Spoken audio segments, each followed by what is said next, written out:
about the kid, and I'll tell you what I know. What I know comes off an FBI report. Don't ask me how you can figure out. I've been around long enough. The kid gets, I don't think he was murdered. I don't think he was murdered because of what he knew. The kid's a nice boy, 27. He was not an IT expert, but he learned stuff. He was a data programmer, but he learned stuff. And so he's living on one street somewhere.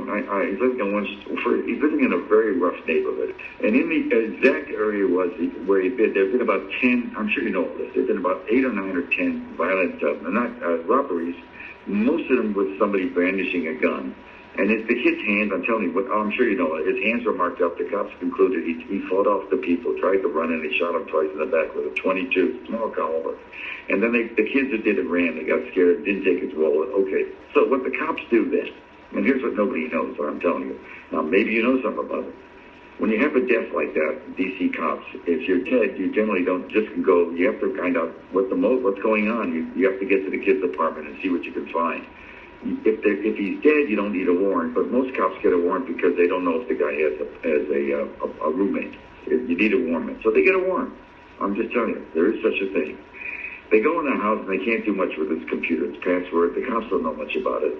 So the D.C. cops, they have a cyber unit in D.C. and they're more sophisticated. They come and look at it. The idea is maybe he's had a series of exchanges with somebody who says, "I'm going to kill you, motherfucker," over a girl, and they can't get in. The cyber guys do a little better, but they can't make sense of it. So they call the FBI cyber unit. The DC unit, the Washington field office, is a hot shit unit.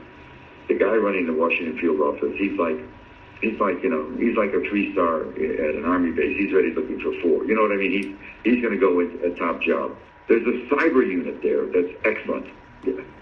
What you get in a warrant, the public information you get in a warrant doesn't include,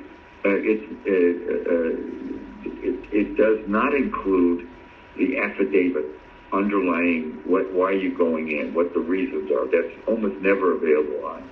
I can tell you that. The existence of a warrant is a public document 99% of the time. So on the same warrant, they call in the Fed. The Feds get through, and here's what they find. This is according to the FBI report. What they find is he makes first of all, you have to know some basic facts. One of the basic facts is there's no DNC or Podesta email that exists beyond May 22nd, May 21st, 22nd. It's the last email for either one of those groups. And so what the report says that sometime in late spring, we're talking about June, summer's in June 21st. Late spring would be after, I presume, I don't know. I just say it says late spring, early summer. He makes contact with WikiLeaks. That's in his computer, and he makes contact. Now, I have to be careful because I met Julian 10, 12 years. I stay the fuck away from people like that. And he's invited me, and when I'm in London, I always get a message, "Come see me as the Ecuadorian ambassador," and there's no fucking way I'm going there. I've got enough trouble without getting photographed by every fucking age. He's under total surveillance by everybody.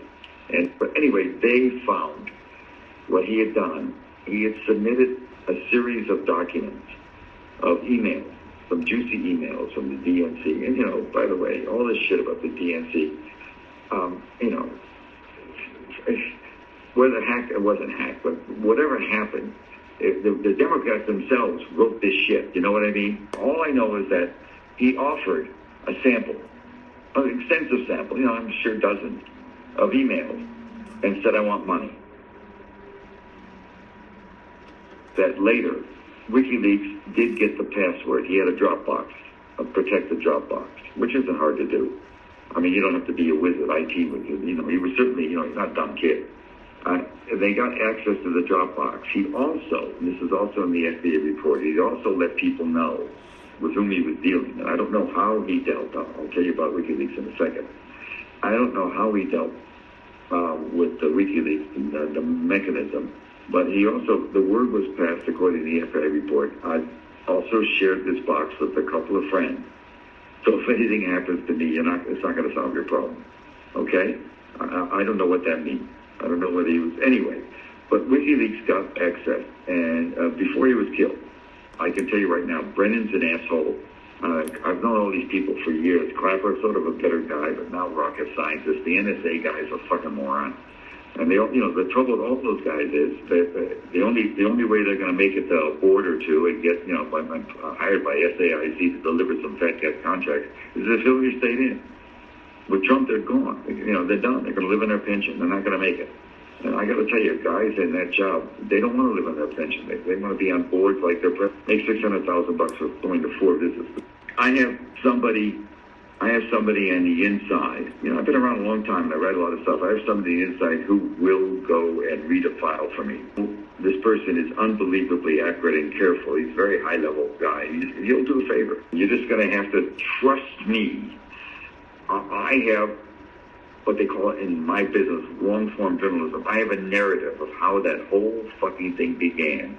It's a Brennan operation. It was an American disinformation, and the fucking president, at one point when they even started telling the press, they were back briefing the press. The head of the NSA was going and telling the press, this fucking cocksucker Rogers, was telling the press that we even know who in the GRU, the Russian military intelligence service, leaked it. I mean, all bullshit. They were telling these two. I worked at the New York Times for fucking years, and the trouble with the fucking New York Times is they have smart guys, but they're totally beholden on sources. If the president or the head of the CIA tells them something, they actually believe it. I was hired at the Times to write about it, to go after the war, in the Vietnam War in '72, because they were just locked in. So that's what the Times is. These guys run the fucking Times. And Trump's not wrong. I mean, I wish he would calm down and had a better press secretary. You have to be so. Trump's not wrong to think they all fucking lied about him. I can tell you right now.